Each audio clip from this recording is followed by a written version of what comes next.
Good morning students. You all are welcome to my YouTube channel Easy Study by Pradeep Rajpur.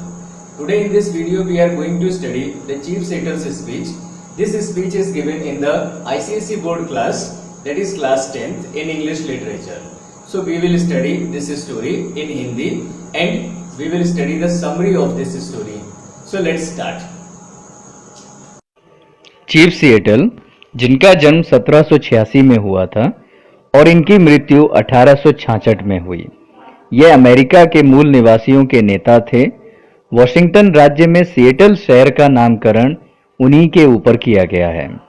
अपनी जमीन से अधिकार छोड़ने के मुद्दे पर उन्होंने 11 मार्च 1854 को सिएटल में अपने लोगों के सामने यह उल्लेखनीय भाषण दिया था।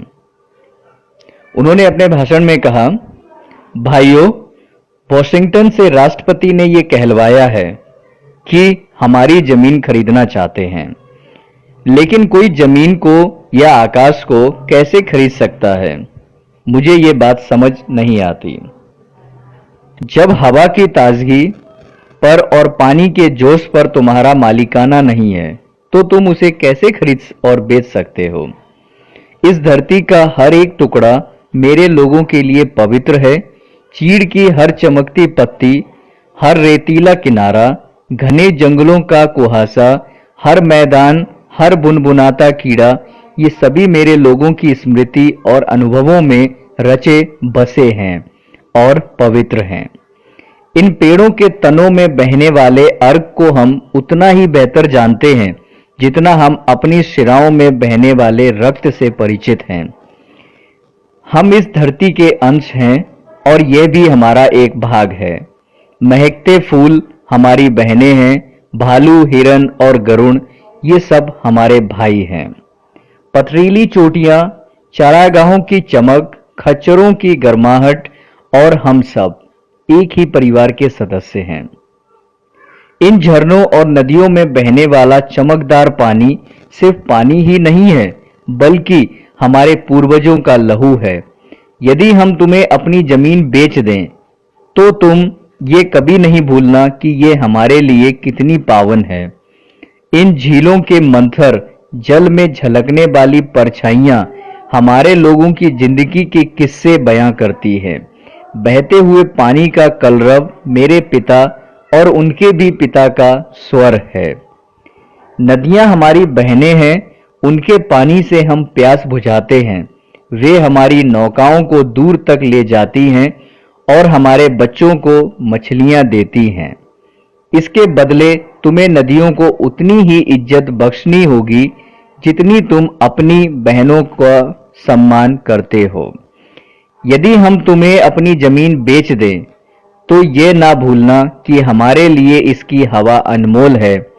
इस हवा में यहाँ पनपने वाले हर जीव की आत्मा की सुगंध है। हमारे परदादाओं के जीवन की पहली और अंतिम सांस इसी हवा में कहीं घुली हुई है।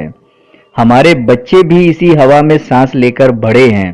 इसलिए अगर हम तुम्हें अपनी जमीन बेच दें, तो इसे तुम अपने लिए भी उतना ही पवित्र जानना। इस हवा में मैदानों में उगने वाले फूलों की मिठास है। क्या तुम अपने बच्चों को ये नहीं सिखाओगे, जैसा हमने अपने बच्चों को सिखाया है, कि ये धरती हम सबकी माता है। इस धरती पर जो कुछ भी गुजरता है वह हम सबको साथ में ही भोगना पड़ता है।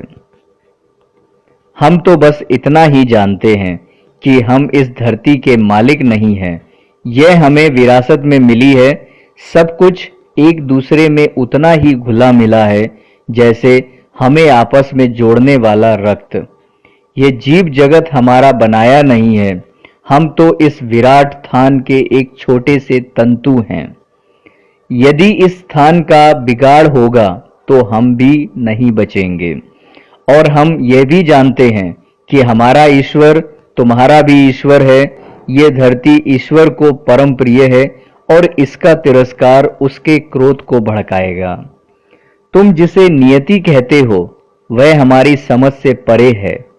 तब क्या होगा जब सारे चौपाए जिबे किए जा चुके होंगे और जब साधने के लिए कोई जंगली घोड़े नहीं बचेंगे और तब क्या होगा जब जंगलों के रहस्यमयी कोनों में असंख्य आदमियों की गंध फैल जाएगी और उपजाऊ टीले तुम्हारे बोलने वाले तारों से बिंद जाएंगे। तब झुरमुट कहाँ बचेंगे, गरुड़ कहाँ बसेंगे, सब खत्म हो जाएगा। चपल टट्टुओं पर बैठकर शिकार पर निकल चलने का क्या होगा? ये वह वक्त होगा जब जीवन खत्म होने की कगार पर होगा और जिंदगी कायम रखने की जद्दोजहद शुरू हो जाएगी। इस वीराने से आखिरी लाल निवासियों के चले जाने के बाद जब प्रेरी से गुजरने वाले बादलों की परछाई ही उन्हें याद करेगी, क्या तब भी ये सागर तट और अरण्य बचे रहेंगे? क्या यहाँ से हमारे चले जाने के बाद भी हमारी आत्मा यहाँ बसी रहेगी? हम इसी धरती से उतना ही प्यार करते हैं जितना एक नवजात अपने माता पिता की छाती से करता है। तो अगर हम तुम्हें अपनी जमीन बेच दें तो इसे उतना ही प्यार करना।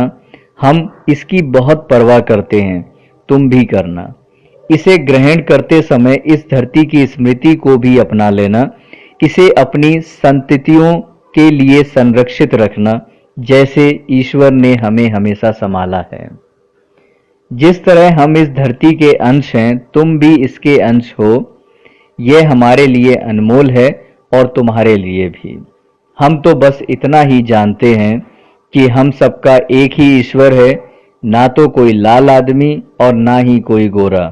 कोई भी किसी से अलग नहीं है, हम सब भाई हैं। इस प्रकार चीफ सेटल ने अपनी स्पीच को अपने लोगों के सामने प्रस्तुत की और एक संदेश दिया प्रकृति के हित में। उम्मीद है कि आपको ये वीडियो पसंद आया होगा और इस वीडियो को देखने के बाद में आपके काफी डाउट्स क्लियर हो गई होंगी। इसके साथ ही मैं आपसे कहना चाहूंगा, अगर वीडियो आपको पसंद आया हो तो आप इस वीडियो को लाइक करना और सब्सक्राइब भी कर लीजिएगा और ज्यादा से ज्यादा लोगों को शेयर कीजिए।